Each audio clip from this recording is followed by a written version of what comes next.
There are things only seen by the one no one is looking at. And there are truths only the one with nothing to lose can speak. The afternoon when Don Rodrigo Ibarra arrived early at his hacienda in Veracruz and found his maid waiting for him in the entryway with a whisper that changed everything. Those two truths came true at the same time. Welcome. If this story touches something in your heart, subscribe to the channel and comment from which part of Mexico or wherever you're joining us. This is the story of Sofa, of what she saw, and of what she did with it.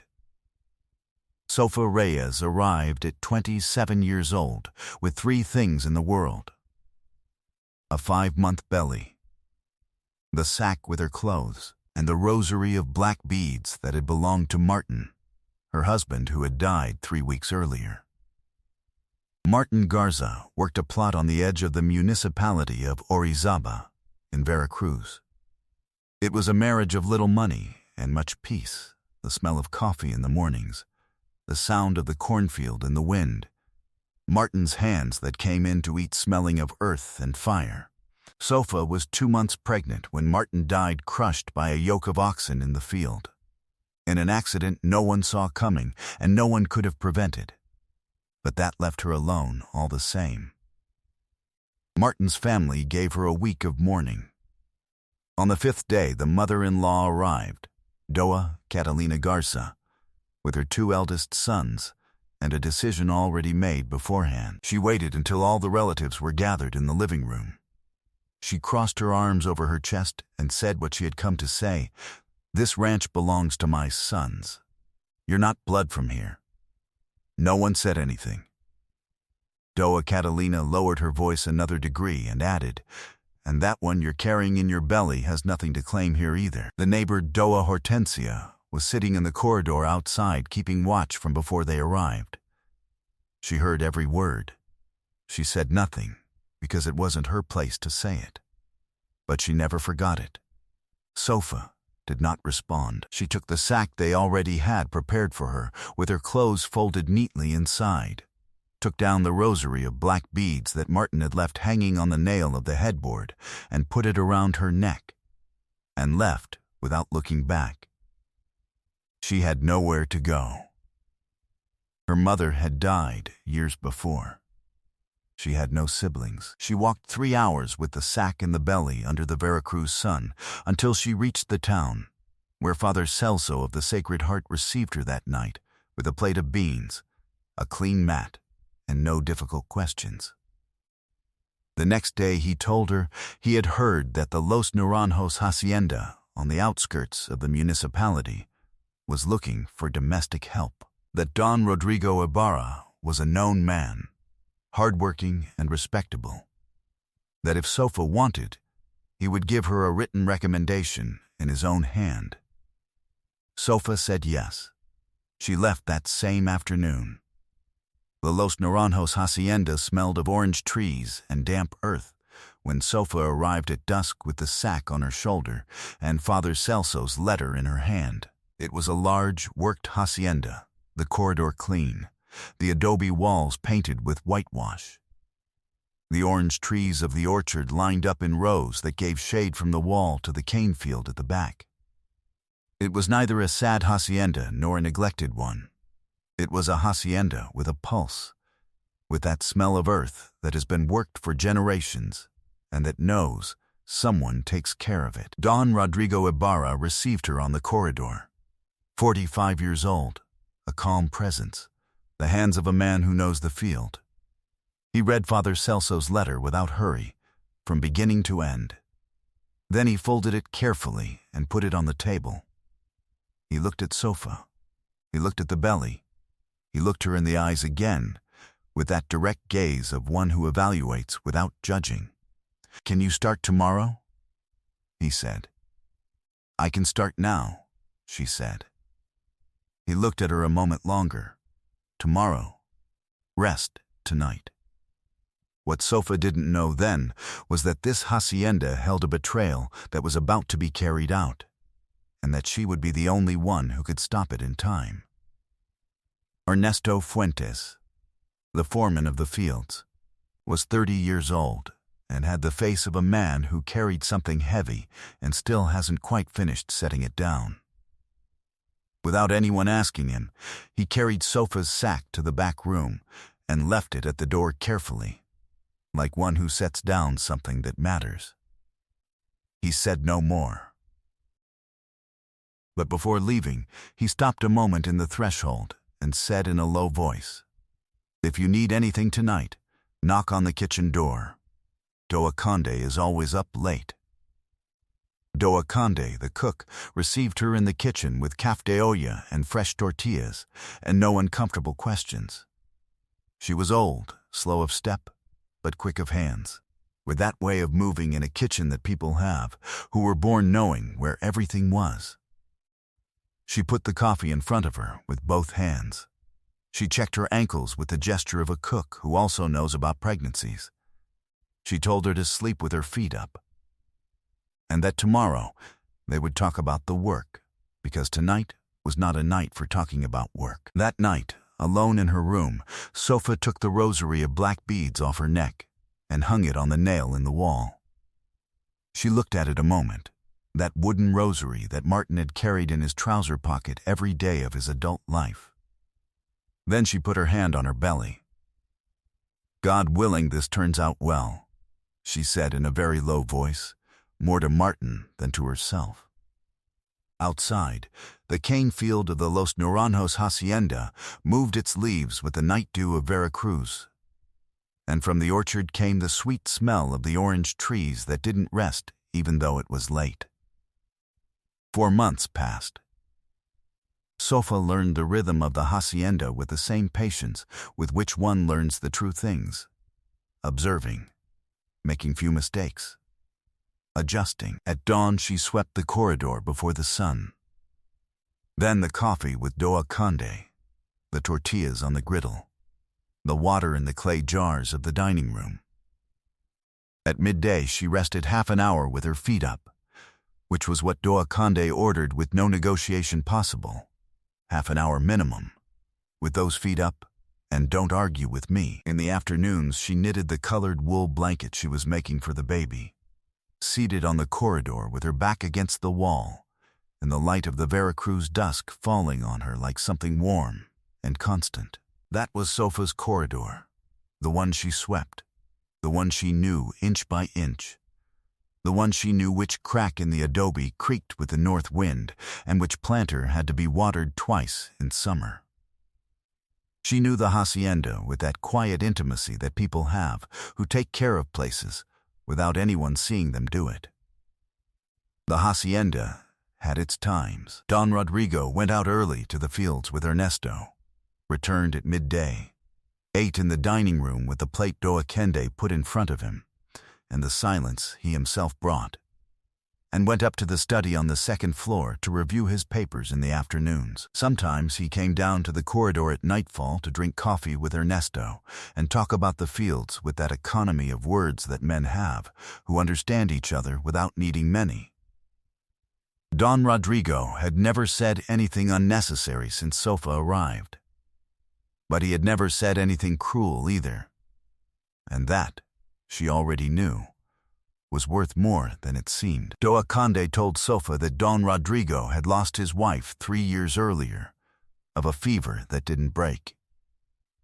That since then he worked the hacienda with an intensity that was also a way of not stopping to think too much about what was no longer there. That he was a man of faith, but quiet about it, as about everything else. That he prayed alone, in the small chapel of the hacienda, on Tuesdays and Fridays, before anyone got up. The 3rd month, Don Rodrigo put the master key of the hacienda on the kitchen table one Tuesday morning, without ceremony. "So you don't have to look for me when you need to open something." Sofa took it and put it away in the pocket of the apron. From that day it sounded faintly as she walked along the corridor, a small, constant sound that was also a kind of trust deposited without a speech. One morning of that 3rd month, Rosario arrived, the watchman's wife, with a basket of oranges from the orchard and a jar of homemade jam. She sat a while on the corridor with Sofa while she knitted the blanket. She looked at the blanket a moment. She said, "When it's born, it'll already have the most important thing." Sofa did not respond, but she gripped the needles a little tighter. The rosary remained on the nail in her room. Sofa took it down every night, passed it between her fingers in silence, and hung it back up. It was her way of ending the day and of telling Martin that the two of them were still well. She and the one who was coming. Don Marciano Ugarte came to the hacienda once or twice a week. A business partner of Don Rodrigo, a city man, always well-dressed, always with more words than necessary and a smile that Sofa never quite knew how to place, like when a thing is in the right place but you feel it was put there on purpose. He went up to the study when Don Rodrigo received him. They went out to walk the cane fields together. They conversed in the tone of men who handle money and who know that money gives confidence. Other times he arrived when Don Rodrigo wasn't there, said he came to review forgotten papers, and went up alone with his own key, without warning anyone, without explaining anything. For Don Marciano, Sofa was part of the corridor. She was there, like the broom and the clay planter, but she wasn't a person who required attention. He never greeted her. He never looked at her face on. He passed by her the way one passes by a piece of furniture. Ernesto also observed him. One afternoon, while Sofa swept the back patio and Ernesto fixed the corral gate, he told her in a low voice without looking at her, "That man reviews things he shouldn't review. I don't know what, but something isn't right, nothing more."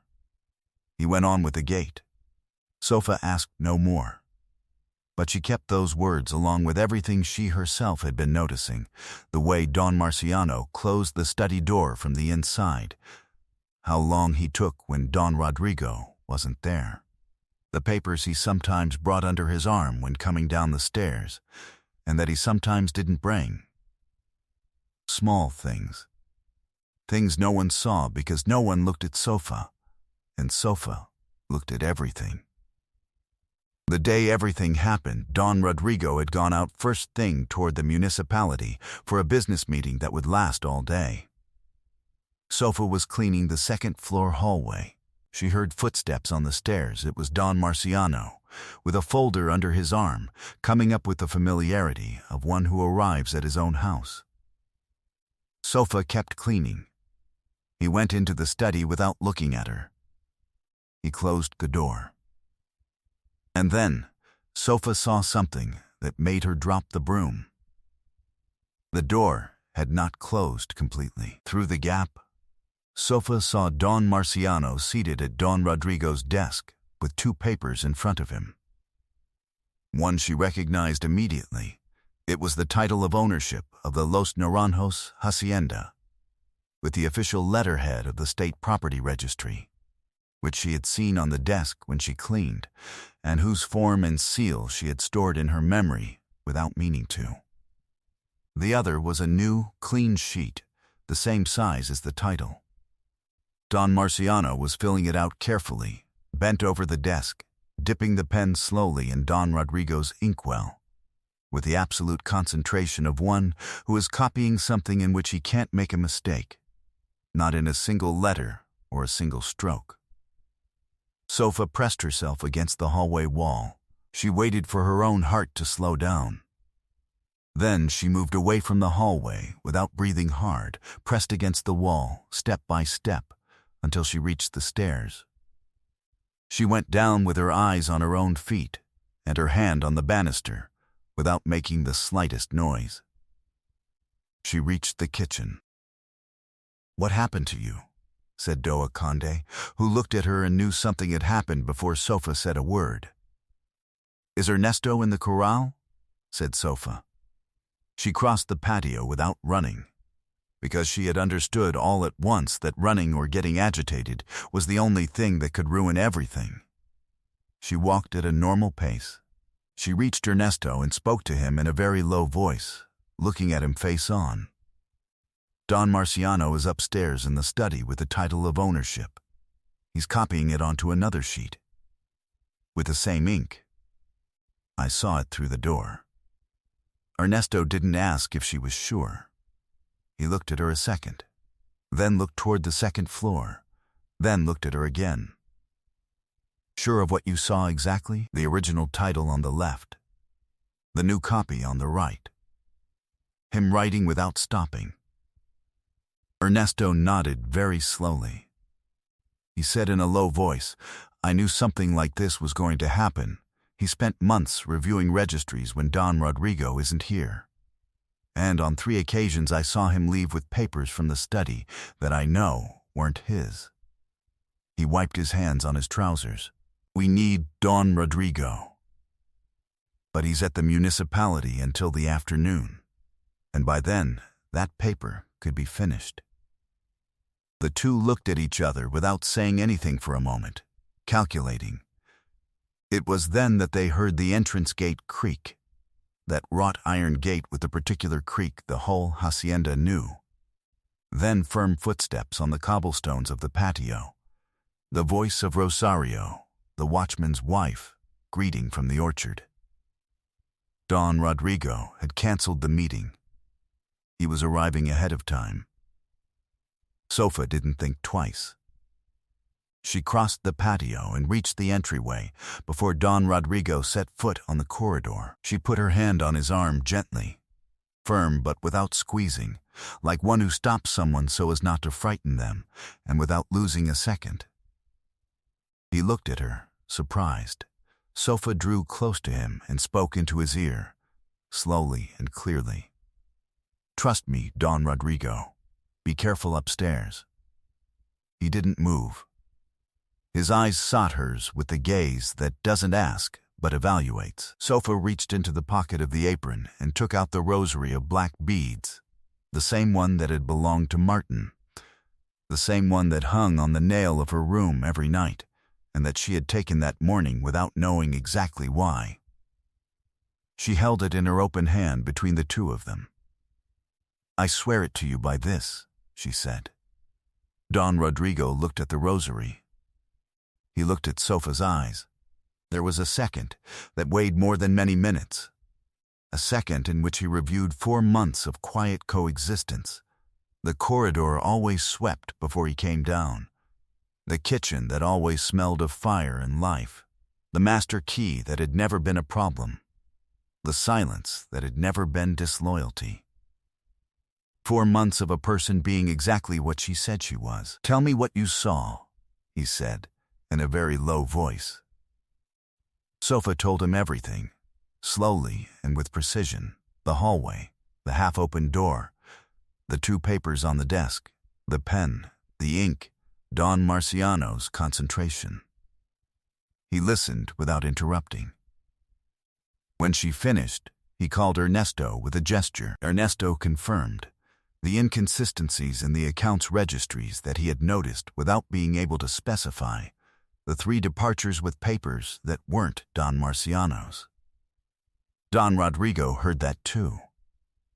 Then he sent the stable boy to the municipality to fetch the attorney Flores with a brief, clear message, and he went up the stairs. Don Rodrigo pushed open the study door slowly. Don Marciano raised his eyes. He took a second to compose his expression. Rodrigo, good thing you arrived. I came to review some documents that sit down, said Don Rodrigo. It was the first time Sofa heard him use that tone. It wasn't a shout. It was something worse than a shout.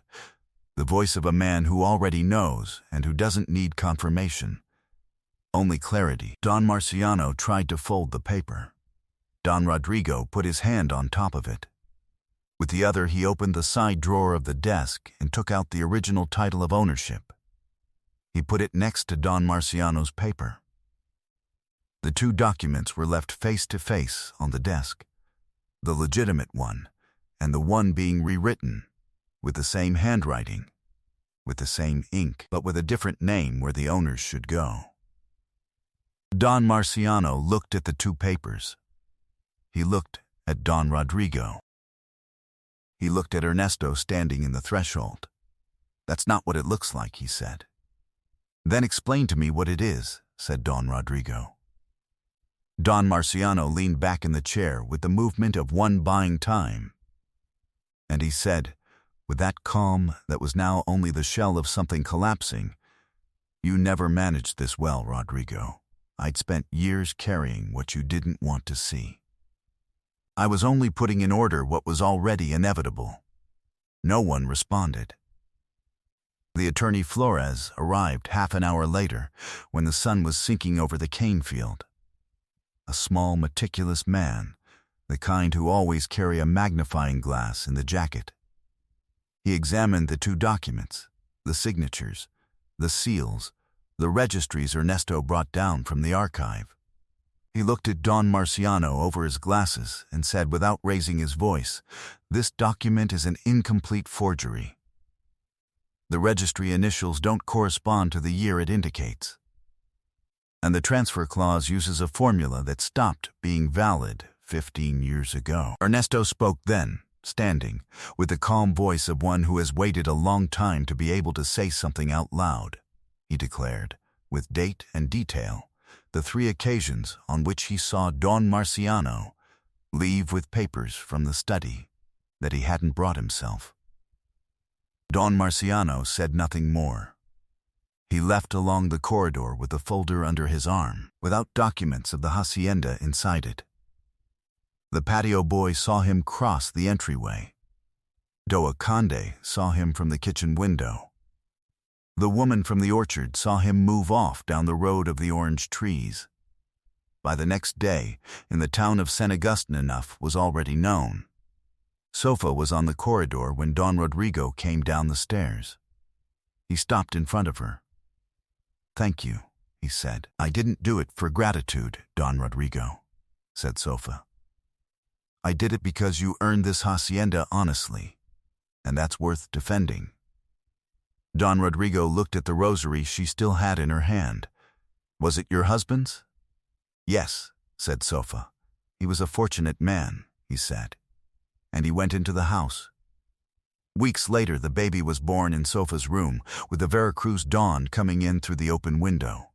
Doa Conde as midwife, and Don Rodrigo waiting in the corridor until the cry of the newborn said that all was well. It was a boy. They named him Martin.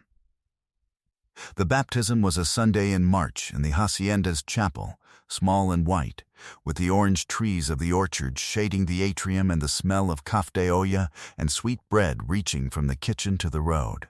People came from the field, from the nearby town, from the adjoining ranches. Ernesto Fuentes came with his fancy day hat and stayed by the chapel door with the expression of someone who is exactly where he should be. Don Rodrigo was the godfather. He held the child at the baptismal font with the large hands of a landowner, carefully, as if he were holding the most fragile thing he had had between his fingers in a long time. The rosary of black beads that had belonged to Martin hung on the wall of the chapel, next to the image of the Virgin of Carmen, in the place where Sofa had put it that morning before anyone arrived, because it seemed to her that it was exactly where it should be. The colored wool blanket she had knitted night after night for 4 months on the corridor wrapped the boy Martin. Sofa looked at the full chapel. She looked at the light of the candles, the child in the arms of the godfather, the rosary on the wall. She thought of the sack with which she left the Garza's ranch. She thought of the cobblestones of the hacienda's patio the first time she set foot on them with tired feet. She thought of the whisper she had said into Don Rodrigo's ear in the entryway, and of the second he took to decide whether he trusted her. She thought that God places people in the exact places with a precision no one quite understands while in the center of it all. But much later, when one allows oneself to turn around and look. Sometimes God places the exact people in the exact place, not so that everything will be easy, but so that what matters won't be lost. Sofa arrived at that hacienda with a rosary, a belly, and nothing else. And what she found was not only a roof, it was the proof that the person no one looks at can be the only one who is seeing what everyone else misses. And that trusting that person, in time, can change everything. Who appeared in your life when no one looked at you anymore? If this story touched something in your heart, leave your comment and tell us which part reached you most. Subscribe to the channel and turn on the bell so you don't miss any story. Share it with someone who needs to hear it today, with someone who works in silence and doesn't yet know how much what they do is worth. Until the next story, a heartfelt embrace, from heart to heart. And remember, never underestimate the quiet person who sweeps your corridor. They may be seeing what you don't see, and the day you need them most, they'll be there.